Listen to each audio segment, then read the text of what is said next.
오늘 여러분들이 가야 될 데가 어딘 줄 아세요? 어딘 줄 아는 사람? 어디예요? 강화도 가본 적 있어요? 그래서 오늘 가는 강화도는 우리가 조선시대에 있었던 여러 군사기지들, 군사기지, 기지 알죠? 기지. 군사기지나 막루들을 중심으로 해서 보고 맨 마지막에 옛날 고려시대에 궁궐이 있던 자리를 가보는 걸로 끝낼 거예요. 근데 오늘 여러분들이 가는 강화도는 자, 잘 보이죠? 자, 여러분들 이게 뭐냐 하면 한강이에요. 한강. 한강은 다 알죠? 그다음에 여기 가면 지금 우리나라 땅은 아니고 북한 땅인데 임진강이 있어요. 그리고 우리가 살고 있는 현재 인천은 여기예요. 여기 인천이 있다고. 그럼 여기는 못 가요? 서울이지, 서울. 여기는 인천. 그러면 저 밑에 경상도나 전라도에서 쌀을 수확을 했어, 벼를. 그 쌀을 잔뜩 배에 싣고 올 때 서울로 갖고 올 거 아니에요. 임금님한테 바쳐야 되니까. 그러면 배를 싣고 이렇게 서해안을 따라서 이렇게 올라오다가 들어오는 데가 어디로 들어올 수 있겠어요? 여기로 들어올 수 있지. 여기로 이렇게 들어올 거 아니에요. 어? 그렇죠? 일로 오다가 이렇게 돌아가진 않잖아. 어? 그러면 여기가 바로 강화도예요. 그러면 쌀을 싣고 배가 이 길을 따라서 이렇게 거슬러 올라오려면 강화도와 육지가 이렇게 바다가 흐르는 이 해협을 통과해야 되는 거예요. 이해하지요? 무슨 얘기인지? 그런데 요 해협이 뭐라고 부르냐면 염하라고 그래요. 염하. 염은 소금 염자고 하는 물 하자예요. 그러니까 우리 보통 강물은 어때요, 맛이? 강물이 짜니? 강물은 민물이잖아. 밋밋하잖아. 근데 바닷물은 짜잖아. 바닷물은 짜잖아요. 그런데 염하, 소금강이라고 했으니까 사실은 바다인데, 그렇지. 사실은 바다인데 강처럼 이렇게 좁고 길이 이렇게 돼 있기 때문에 그냥 소금강이라고 부르는 거란 말이에요. 그런데 물이 흐르는 양은 많고, 그 면적이 좁으면 물살은 빨라요, 느려요? 빠르잖아. 그 소용돌이도 많고 이 바다가 그렇다고요. 그래서 배들이 조심하게 이렇게 조심스럽게 일로 와서 여기에 배를 내리고 배를 세우고 쌀을 옮겨서 임금님이 사는 한양성으로 옮긴 거란 말이에요. 그러니까 그만큼 서울로 가는 데 있어서 서울로 이렇게 배가 이렇게 들어가는 데 있어서 강화도는 그 입구의 역할을 하는 지역이란 말이에요. 근데 만약에 쌀을 옮기는 배들만 오는 게 아니고 남의 나라 군함이 왔다. 남의 나라 군함도 올 수 있잖아요. 그 전쟁인데 외국의 군대가 배에 군인들을 싣고 쳐들어올 때 우리나라한테 뭐 카톡 보내갖고 나 내일 간다 이렇게 안 하잖아. 그죠? 그렇게 안 하잖아요. 그러면 우리가 어떻게 해야 돼, 그걸? 계속 감시하고 있어야 되잖아. 감시해야 되잖아요. 그 감시하는 곳을 뭐라고 부르냐면 돈대라고 부르는 거야. 돈대. 여러분 강화도 보면 뭐 갑곶돈대, 무슨 용두돈대, 뭐 이런 돈대들 있잖아요. 그게 막루야, 막루. 아주 높은 위치에 있어가지고 저게 이상한 배가 들어오면 그걸 관찰하고 바로 보고를 하는 거예요, 위에. 그러면 그 옆에 있는 진보. 들어봤죠? 진보. 무슨 덕진진, 초지진, 광성보 이런 데 가봤어요? 아니요. 오늘 가볼 때예요, 거기가. 거기가 뭐냐 하면 군인들이 주둔하고 있는 주둔지예요. 그래 군인들이 늘 있는 거야. 그러니까 외국 배가 접근하면 막루에서 돈대에서 그걸 관찰하고 보나 진에 연락을 하면 보나 진에 있는 군인들이 대포와 다른 무기를 가지고 대응을 하는 거예요. 무슨 얘기인지 알겠죠? 그러니까 강화도에는 이런 보와 진, 돈대들이 굉장히 많아요. 오늘 갈 지역은 제일 처음에는 제일 처음에 갈 곳은 초지대교를 건너서 초지진에 갈 거예요. 초지진. 응? 초지진에 갈 거예요. 이거 나눠주셨나? 여기 나오는데 초지진에 가고 그 다음에 덕진진. 덕진진에 갈 거고 그 다음에 광성보. 아, 광성보 가봤어요? 광성보 다음에 갑곶돈대. 그다음 여기까지가 강화도에서 김포 쪽으로 마주보고 있는 곳들이고 여기 이걸 둘러보고 나서 다시 강화 읍내, 강화 시내로 들어가서 거기에 뭐가 있냐면 고려 궁지가 있다 그 말이에요. 그래서 고려 궁지를 가서 선생님이 해설을 하고 오늘 일정은 끝내는 거예요. 자, 요 네 군데는 우리나라가 조선 시대가 있었잖아요.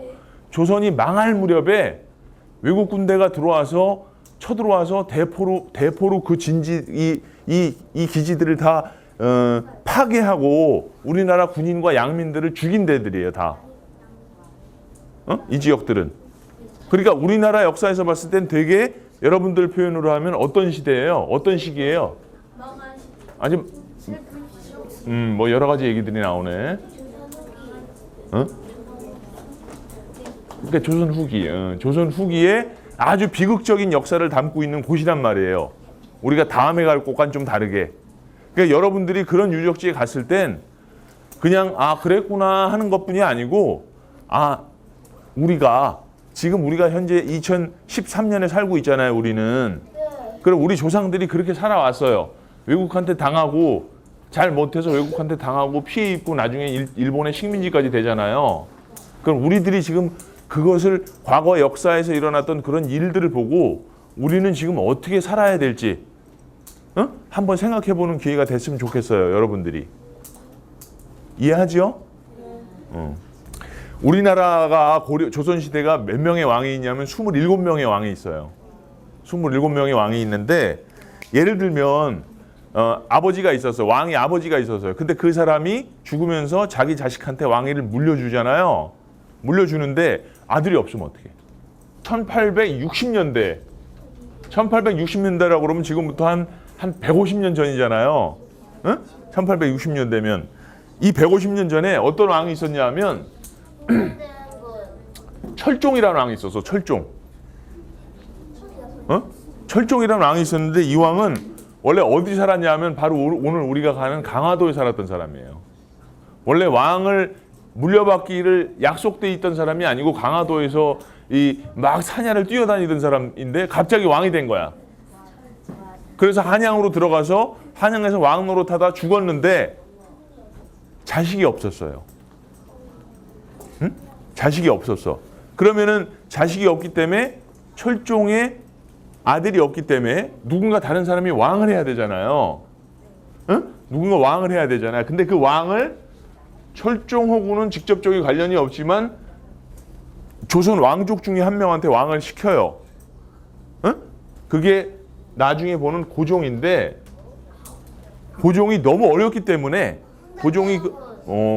잘하네.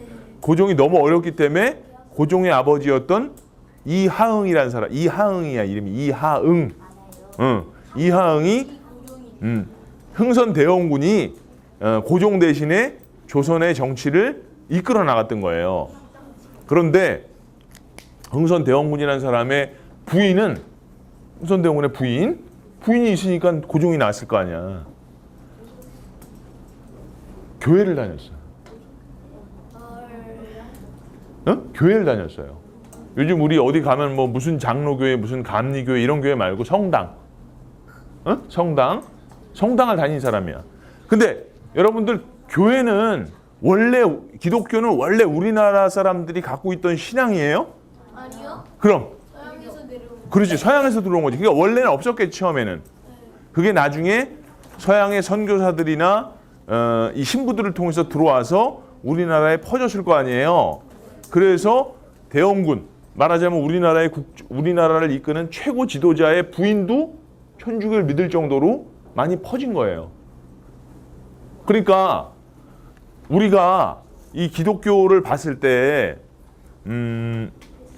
조선이 그동안 나라를 유지하면서 갖고 있었던 어떤 성리학 들어봤어요?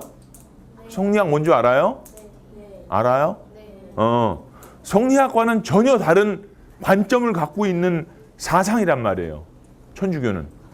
그러니까 조선이 사대부가 있고 양반이 있고 밑에 평민도 있고 천민도 있고 하잖아요. 이 사람들이 예를 들면 상인이 공부 열심히 해서 사대부로 올라가고 사대부가 좀 찌질하게 굴면 떨어지고 이런 구조가 아니고 그냥 원래 태어났을 때 사대부는 계속 사대부인 거고 태어나서 상인이면 계속 상인인 거예요.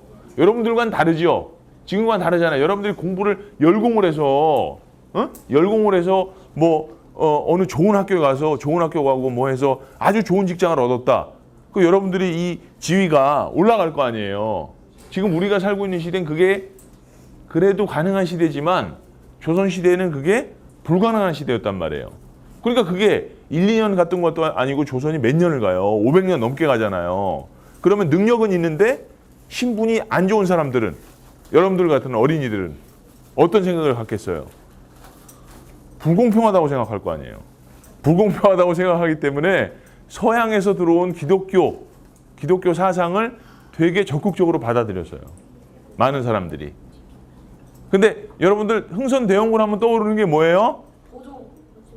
또 떠오르는 거. 경복궁 중거. 공부 많이 했네. 또 흥선이 또 서원철폐. 공부 잘. 그 척화비를 세운 건 왜 세운 거죠? 서양과의 교류를 안 하겠다는 생각을 내세우기 왜 안 하려고 그랬을까요? 왜 안 하려고 그랬지? 병인양요와 신미양요는 왜 일어났을까요? 우리는 지금 못 느끼고 있지만 잘 모르고 있지만 이 19세기 세기로는 19세기예요. 19세기 1800년대는 서양 사람들이 경제적으로도 많이 발달하고 무기도 좋은 걸 많이 개발하고 해서 외국을 쳐들어가던 시대예요. 응? 외국을 쳐들어가던 시대야. 그러니까 서양 사람들이 처음에 우리나라 와서 우리하고 장사 좀 합시다. 그래서 우리나라 사람들이 안 들으면 싫다고 그러면 어떻게 하냐면 대포를 쏴. 대포를 할래 안 할래? 대포를 쏜단 말이에요. 그럼 우리나라 사람들은 서양 사람들에 비해서 무기가 안 좋기 때문에 강력한 무기로 위협을 하면 어떻게 해요? 여러분들 반에서 좀 쫄잖아. 쫄면 해야 되잖아요. 그래서 중국이나 일본은 그렇게 했어요. 중국이나 일본은. 그런데 조선은 우리나라는 거절했어요. 그걸 끝까지. 그러니까 서양 사람들이 1860년대에 처음엔 프랑스, 그 다음에 미국, 그 다음에 일본이 쳐들어와서 결국 일본한테 지면서 일본과 강화도 조약이라는 거를 맺어요. 강화도 조약. 자 그런데 요 얘기만 하면 될 것 같아요. 프랑스가 쳐들어온 때는 여러분 순서대로 알아야 돼요. 1866년이에요. 1866년. 미국이 쳐들어온 때는 71년. 71년이에요. 자, 그 다음에 일본이 쳐들어온 때는 1875년이에요. 자, 프랑스 사람들이 왜 쳐들어왔냐 하면 대원군이 보기에 우리나라에 들어와 있는 천주교 신부님들이 너무 바라보기에 지나칠 정도로 포교 활동을 하는 거예요. 선교 활동. 하나님 믿으세요라고 너무 심하게 하는 거야. 그리고 너무 심하게 하고 그게 어떻게 되냐면 아주 높은 지위에 있는 양반까지도 만나서 그걸 설득하려고 그래. 근데 흥선대원군은 그게 싫었던 거야. 그래서 서양 신부들을 포함해서 많은 천주교 신도들을 죽여요. 죽여. 그 종교 탄압이죠. 죽여. 그래서 이 소식을 들은 프랑스에서 이 박해를 피해서 도망간 신부들이 프랑스 정부에다가 얘기를 하고 프랑스 정부에서는 군함을 보내서 우리나라의 죄를 물어요. 근데 우리나라는 죄가 없다. 우리가 무슨 죄가 있어? 사회를 어지럽히는 사람들을 처리한 거기 때문에 아무 죄가 없다고 주장을 한 거예요. 그래서 프랑스 군대가 이 길을 따라서 이렇게 들어와. 강화도를 따라서. 이렇게 올라왔어요. 올라왔는데 이것까지 올라오지 않고 도로 나오면서 이렇게 도로 나오면서 여기를 딱 들어와. 여기 들어오는데 들어온 데가 어디냐면 갑곶돈대로 들어와. 갑곶돈대로 들어온다고. 근데 프랑스 사람들, 서양 사람들은 여러분들 우리나라 사람들보다 키가 크지요? 키가 크지요? 덩치도 좋지요? 그럼 뭐가 세겠어? 힘이 세잖아. 힘도 세는데 무기도 좋아. 그때 이겼어요 우리나라가. 지금 이제 선생님이 설명하고 있으니까 끝까지 듣고 자, 갑곶돈대로 들어와요. 그래서 여러분들 우리나라 사람들은 역사를 기록하는 거를 중요시 여기잖아요. 그래서 뭘 해요? 기록을 남기잖아. 기록을. 기록을 남기고 그 기록한 책이 뭐냐 하면 조선 왕조실록이잖아요. 그 다음에 조선 왕조실록만 있었던 게 아니고 왕실에서 뭔가 행사를 했을 때 그 행사의 모습을 그리고 설명한 걸 뭐라 그래요? 약간 어렵겠다 이건. 이게 몇 학년이야?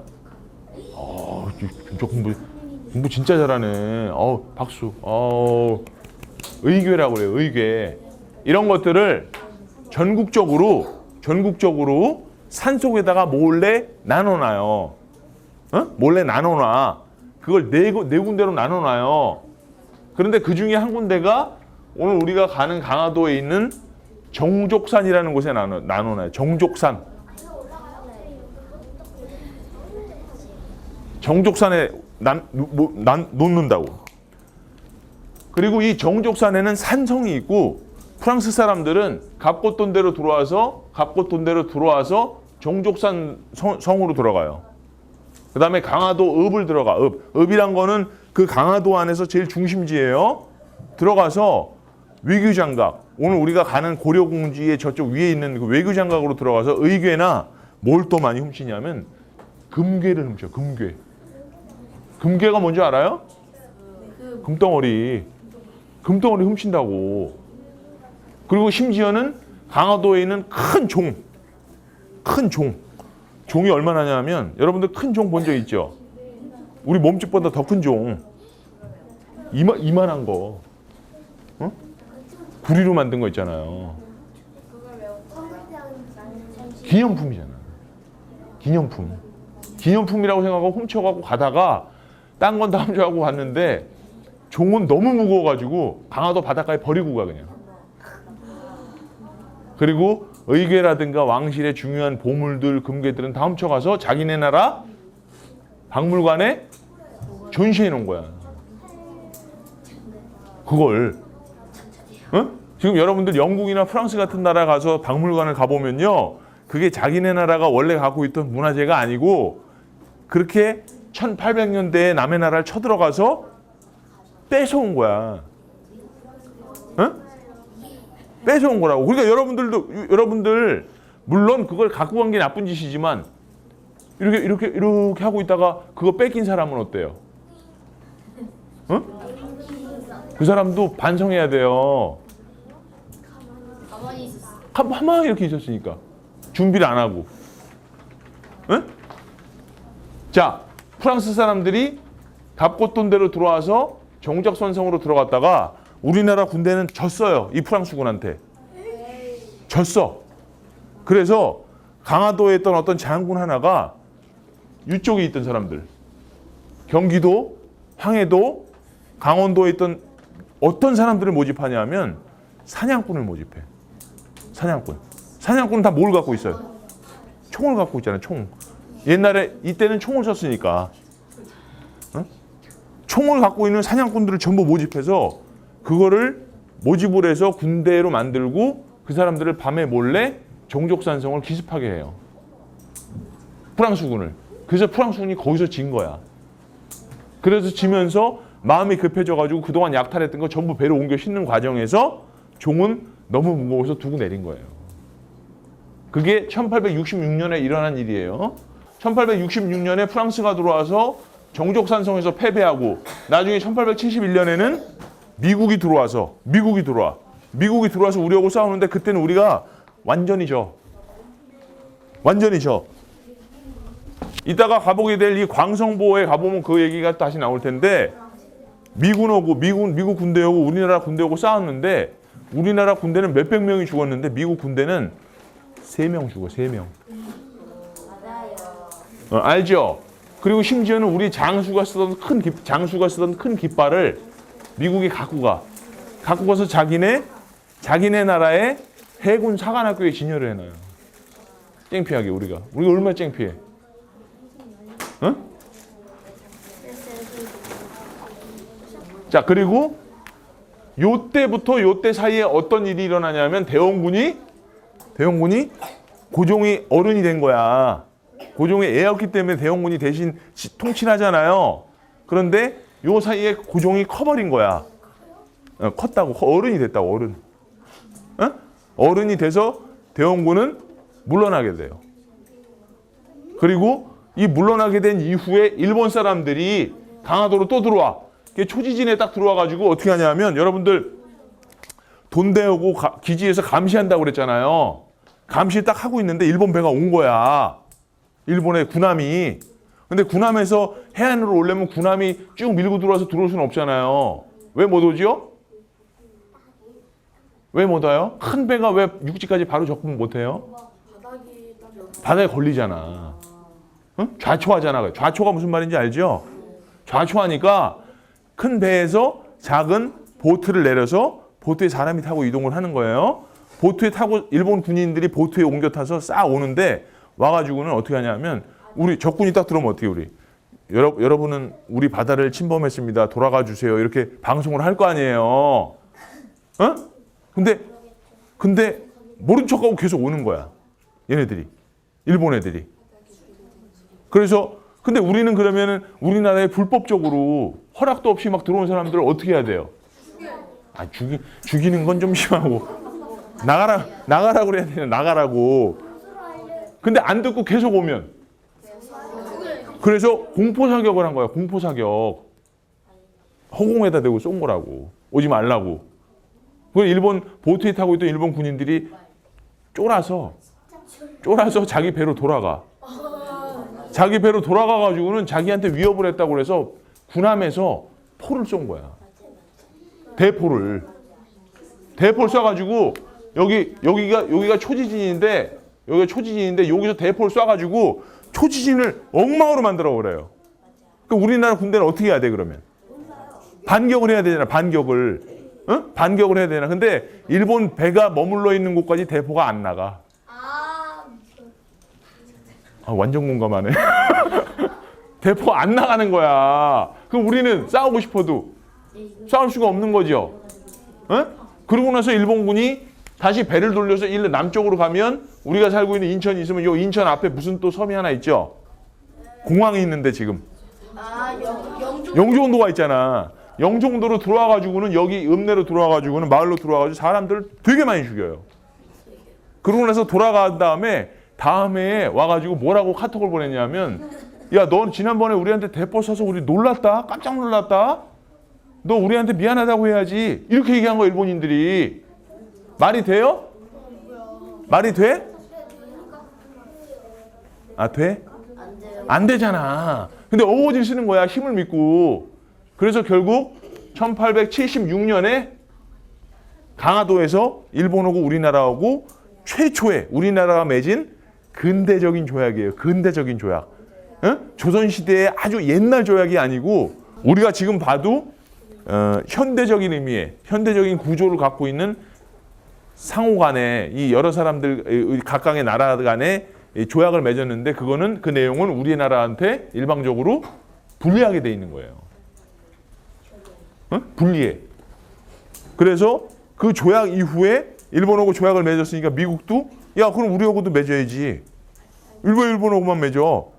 또 영국도 들어와서 야 그럼 우리나라하고도 맺어야지. 프랑스도 들어와서 우리나라로 맺어야지. 이렇게 해서 우리나라는 1876년 이후에 외국과 계속 연속으로 조약을 맺게 되는 거예요. 근데 그 내용은 전부 우리나라에 불리한 내용이야.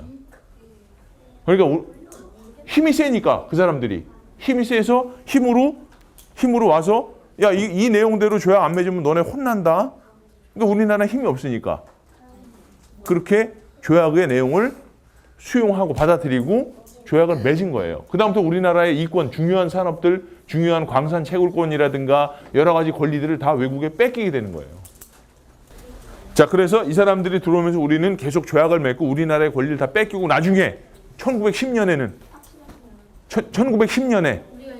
우리나라가 일본에 완전히 식민지로 지배를 당하게 되기 시작한 거예요. 자, 1866년에 병인양요, 1871년에 신미양요, 1875년에 운요 사건, 1876년에 강화도 조약은 전부 뭐와 관련이 있죠? 어느 지역과? 우리나라의 어떤 지역과? 강화도와 강도 관련이 있잖아요. 그러니까 우리가 오늘 강화도에 가서 볼 곳은 전부 이 사건들과 관련이 있는 지역들이란 말이에요. 알겠죠? 무슨 얘기인지? 그러니까 여러분들 마음은 즐겁게 하되 거기서 떠들고 친구들하고 장난치고 까불고 이러면 안 된다는 거예요. 알겠죠? 자, 이상.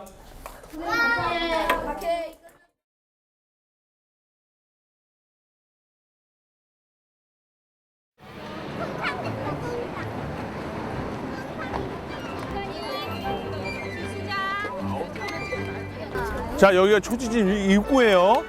들어가 보면 이제 조선 후기의 군사 기지가 진지가 어떻게 돼 있는지를 볼 수 있으니까 쭉 들어가서 돌고 그 다음에 나와서 뭐 기록하는 거 해야 되죠. 여기서 할게요. 그러니까 일단 들어가요. 예전에 그 여러분들 영화 같은 데 보면은 그 요만한 알 있잖아, 알 포탄 그 안에 집어넣고 심지에 불 붙여갖고 팡 쏘는 대포 있죠. 그런 대포예요, 이 대포는. 어디가 심해요? 진짜 이용됐었어요? 네. 근데 왜 이렇게 멀쩡해요? 쇠니까, 철이니까 관리를 잘하면. 누가 만들었어요? 이 대포는 원래는 포르투갈이란 나라 알지요? 네. 포르투갈에서 수입을 했어요. 포르투갈에서 수입을 했기 때문에 이걸 뭐라고 부르냐면 불랑기포라고 그래. 불랑기포. 불랑기포? 한자로 포르투갈을 불랑기라고 불렀어요, 옛날엔. 맛있어요. 자, 저쪽 바다로 통해 있는 저기 바다로 통해 있는 곳이 있죠. 바다에 면한 곳. 그쪽에서 저기 접근하면 저기서 대비하고 있다가 이 대포를 쏴야 되는데 이 대포가 포탄이 날아가는 포알이 날아가는 거리가 700m 정도밖에 안 돼요. 응? 700m 정도밖에 안 돼. 그러니까 700m 밖에 적군의 배가 있으면 맞출 수가 없죠. 근데 그때 일본군의 배에 장착되어 있는 포들은 훨씬 먼 거리를 날아갈 수 있었던 포들이에요.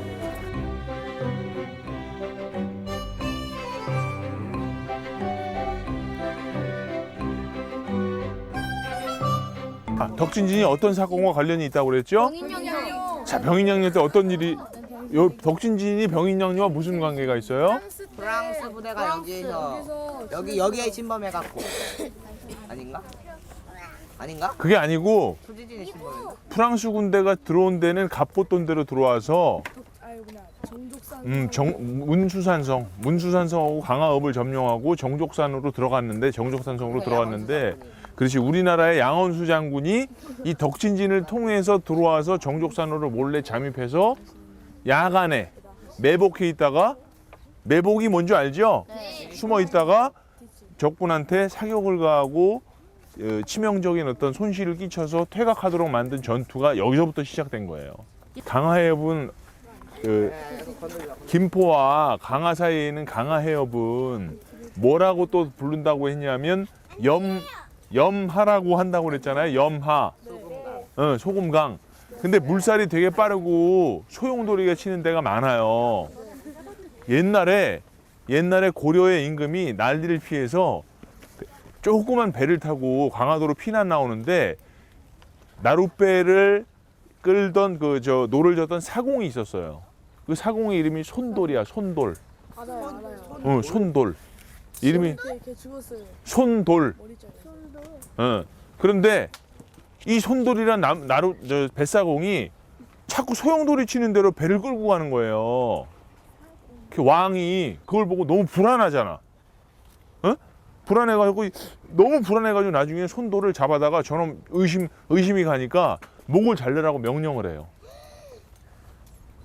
그랬더니 손돌이 죽기 전에 뭐라고 그러냐면 지금 임금님이 저를 의심해서 저는 어쩔 수 없이 죽는데 안전하게 빠져나가시려면 바가지를 하나 띄워서 그 바가지가 가는 대로 배를 조종해서 가면은 안전한 곳에 도착할 거라고 얘기를 하고 죽어요.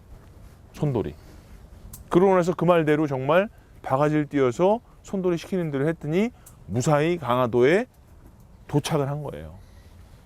그래서 지금 요때부터 좀 더 이제 10월 하순경 가면은 바람이 여름에서 가을로 넘어가는 바람은 그렇게 춥지 않잖아요. 근데 10월에서 11월로 넘어가는 바람은 싸늘하잖아요. 겨울을 대비하라고 미리 경고를 준다는 의미에서 이 손돌 바람이라고 그래요.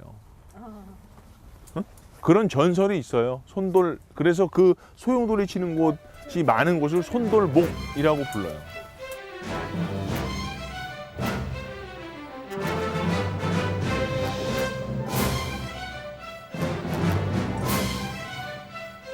방송보란 곳은 조선 군대가 신미 양요 때 쳐들어온 미국 군대하고 싸워서 이 보를 지키던 300 수십 명의 장병들이 전몰한 데예요.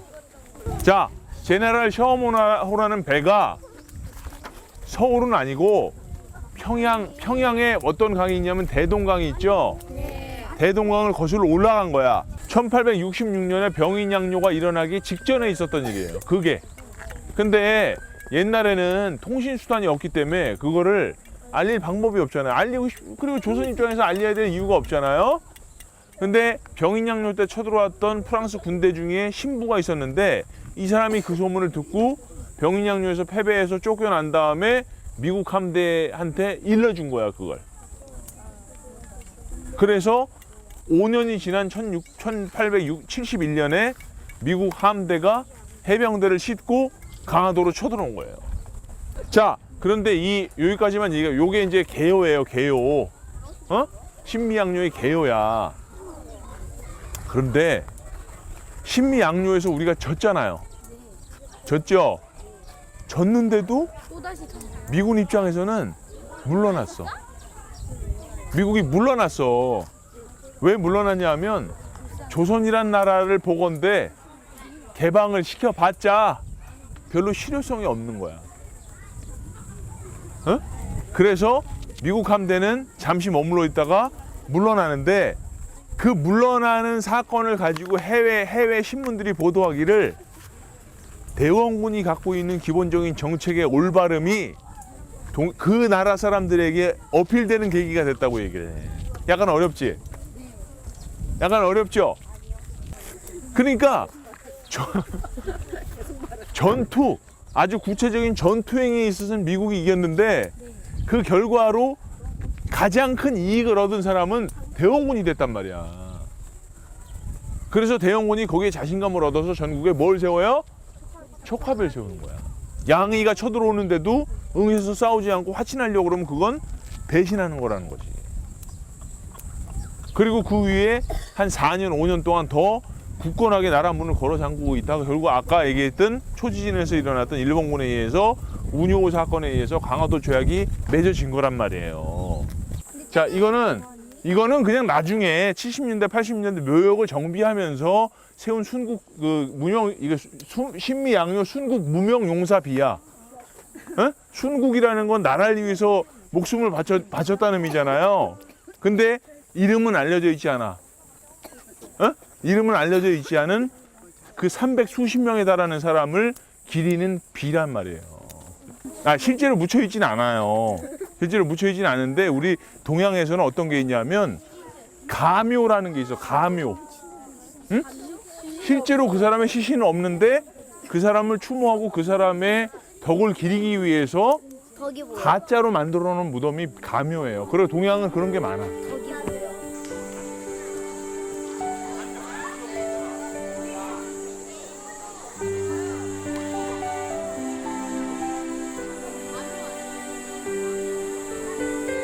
고려 궁지가 무슨 뜻일까요? 고려의 국토. 그렇지, 궁터야. 궁이 있는 게 아니야. 궁터. 이거는 고려 궁이 있던 자리란 뜻이에요. 지가 붙는다는 거는. 어? 그러니까 우리 그 옛날에 황룡사지 매층 석탑, 뭐 매층 목탑 할 때 그 지라는 건 전부 지금은 없지만 옛날에 그게 있었다 그 뜻이에요. 여기가. 그래서 정말 여기를 여러분들 개성은 우리 못 가잖아요. 못 가잖아요. 개성 북한이니까 개성의 고려 왕궁을 그대로 똑같이 여기다 만들어놨어요. 어? 그 뒤에 산 이름도 송악이야. 송악산이라고 이름을 지어놨어. 그런데 이 외교장각은 프랑스 군대가 1866년에 병인양요 때 쳐들어와서 여기 있는 것들을 많이 약탈해 갔다고 그랬죠. 어? 그리고 최근에 프랑스에다가 우리가 계속 돌려달라고 그랬더니 프랑스가 그럼 빌려주는 걸로 하고 니네가 갖고 가라고 해서 100%는 아니고 돌아왔어요. 어? 그러니까 우리가 이 외라는 말이 붙은 거는 본 규장각은 서울에 있죠. 서울에 있어요. 서울에. 어? 서울에 그 서울대 안에 규장각 연구소라고 있는데 그 이름을 따서 만든 건데 거기 중요한 자료들도 있는데 이 외라는 거는 한양의 외에 있는 거지만 거의 비슷한 비중으로 중요한 비중으로 다뤄졌던 그런 공간이라고 할 수 있죠.